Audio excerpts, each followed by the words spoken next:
Assalamualaikum warahmatullahi wabarakatuh. Hari ini kita akan membahas tentang persamaan dasar dan ikhtisar anak-anak. Ini ada di halaman 23. Sebelumnya kalian harus mengingat misalnya bagian dari harta. Misal ketika peralatan bertambah karena dia bagian dari harta maka tempatnya di debit.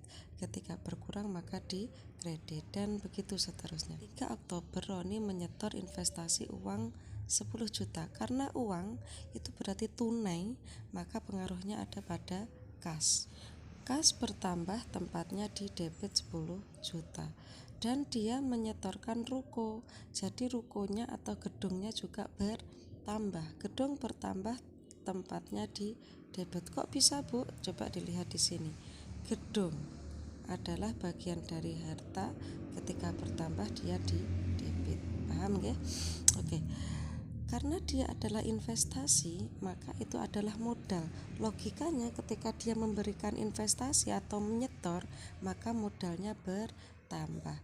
Modal bertambah tempatnya di kredit. Kok bisa, Bu? Dilihat lagi. Modal bertambah di kredit. Paham? Oke, kalau sudah seperti ini, debit 60 juta, kredit 60 juta, berarti sudah balance karena sudah sama. Lah, dari persamaan dasar ini kita masukkan ikhtisar. Kita tulis kasnya bertambah 10 juta. Setelah itu gedungnya bertambah 50 juta. Modalnya bertambah 60 juta. Kita tulis. Oke. Lanjut. Soal kedua, 4 Oktober membeli peralatan secara kredit. Ingat, kredit itu berarti utang ya. Membeli peralatan, logikanya peralatan sudah bertambah kan di perusahaan, kan sudah dibeli. Tapi karena utang atau kredit berarti kan belum mengeluarkan uang. Ketika belum mengeluarkan uang nggak ada kaitannya dengan kas, Bu. Ya nggak ada, wong nggak mengeluarkan uang, nggak ada transaksi uang. Adanya adalah transaksi utang. Sehingga peralatan bertambah tempatnya di debit 12 juta, utangnya bertambah. Kita mengakui kita punya utang. Berarti utangnya bertambah 12 juta di kredit. Paham? Dari sini kita masukkan peralatan bertambah 12 juta. Peralatan bertambah 12 juta. Utangnya bertambah 12 juta. Kita tulis utang bertambah 12 juta. Setelah itu kita turunkan dari saldo yang atas ke saldo yang bawah. Kas tidak ada transaksi, kita turunkan. Gedung tidak ada transaksi, kita turunkan. Peralatan ada transaksi, kita turunkan. Hutang ada transaksi, kita turunkan. Modal nggak ada transaksi, kita turunkan. Oh, sehingga pada 4 Oktober itu kita itu keuangannya seperti ini keadaannya. Oke. Selanjutnya 5 Oktober membeli perlengkapan secara tunai. Nah ini ketika tunai berarti kita langsung membayar. Ketika langsung membayar berarti mengeluarkan uang. Kalau mengeluarkan uang kaitannya dengan perlengkapan bertambah sebanyak 1.200.000 di debit. Karena kita membayar otomatis kasnya berkurang. Kas berkurang tempatnya di kredit. Kapan bertambah 1.200.000, kasnya berkurang. Kalau di dalam kurung berarti berkurang 1.200.000. Dari sini kita saldo lagi, kita total lagi pada 5 Oktober. 10 juta dikurangi 1.200.000 sama dengan 8.800. Ini tetap 50 juta karena nggak ada transaksi. 1.200.000 turunkan. Ini nggak ada transaksi, kita turunkan. Nggak ada transaksi, kita turunkan. Nggak ada transaksi, kita turunkan. Oke. 6 Oktober penjualan jasa. Penjualan jasa itu berarti dia bekerja dan dibayar. Berarti dia merias manten dan digaji. Itu berarti penjualan jasa. Secara tunai berarti setelah ngerias mantan dikasih uang secara tunai berarti kasnya bertambah. Ya, paham? Dan karena dia itu menjual jasa berarti dia bekerja dan dibayar, maka pendapatannya bertambah. Karena pendapatan adalah pengubah modal, maka di sampingnya ini kita tulis modal. Kas bertambah 900.000. Pendapatan itu masuk di modal, berarti modalnya bertambah 900.000.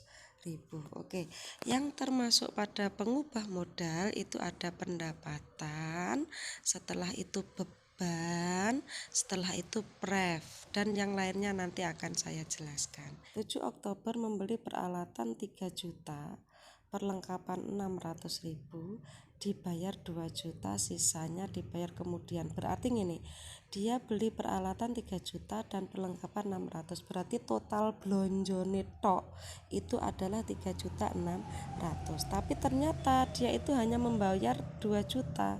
Misalnya dia hanya mempunyai uang 2 juta, yang lainnya berarti masih utang.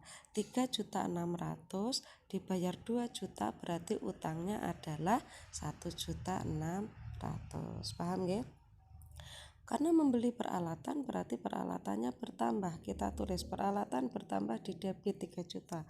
Perlengkapan juga bertambah di debit 3 juta. Karena dia sudah membayar 2 juta berarti kasnya berkurang. Berapa? 2 juta. Kekurangannya berarti masih utang. Utangnya 1.600.000. Oke, kita masukkan peralatan bertambah 3 juta. Perlengkapan bertambah 600.000, kasnya berkurang 2 juta dan utangnya bertambah 1.600.000. Totalnya ada di bawah ini. Oke, lanjut.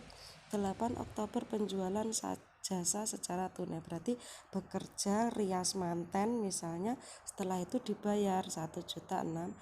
Otomatis karena dia tunai kasnya bertambah. Kas bertambah setelah itu karena dia bekerja berarti adalah pendapatan. Karena pendapatan pengubah modal maka dikasih modal di sampingnya karena nanti masuk pada aplikasi modal. Oke, lanjut. 1.600.000 kita masukkan. Setelah itu modalnya juga bertambah, kita masukkan. Oke, lanjut. Penggunaan jasa 3 juta dibayar 2 juta, sisanya dibayar bulan November. Jadi dia itu bekerja ngerias manten senilai 3 juta, tapi sama mantennya masih dibayar 2 juta. Berarti mantennya masih punya utang kan, Cah? Perusahaan sampean itu uangnya kan sebagian masih di manten kan, berarti harta kita di orang lain itu disebut piutang. Otomatis karena sudah dibayar 2 juta, kasnya bertambah 2 juta dan sisanya berarti piutang karena belum dibayar sama mantennya. Berapa yang belum dibayar sama mantennya? Ya 1 juta lah. Kan tadi nominalnya 3 juta asli ini, ya kan? Oke. Selanjutnya kita masukkan kas bertambah 2 juta. Piutang bertambah 1 juta. Kita tulis.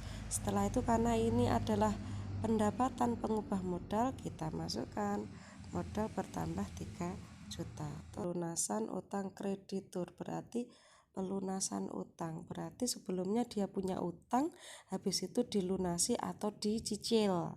Nah, kita lihat tadi utangnya ada berapa ya? Utang.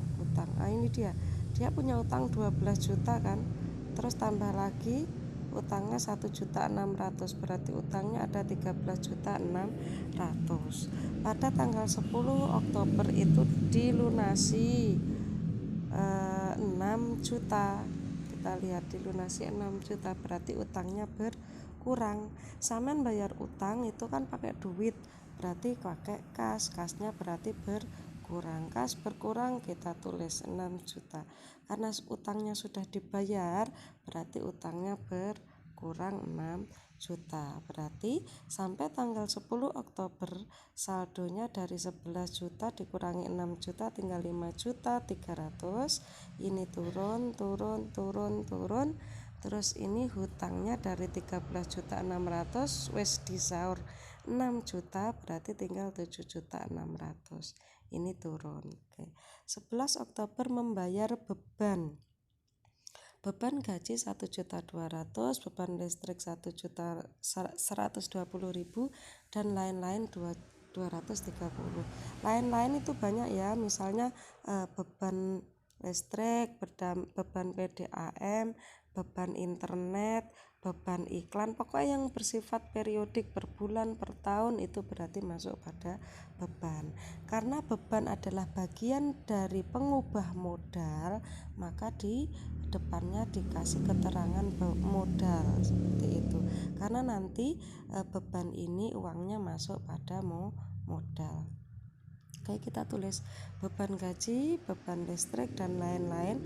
Karena membayar beban ini kan pakai uang, berarti pakai kas. Kasnya berkurang. Kas berkurang, totalnya berapa tadi bayarnya? Yo 1.200.000 tambah 120.000 tambah 230 sama dengan 1.550.000 total bayarnya. Berarti pada 11 Oktober ini kita masukkan kasnya berkurang 1.550.000. Buat apa saja? Kita lihat. Ini dia 1.200.000, 120.000 dan 203. Sisa perlengkapan yang belum dipakai.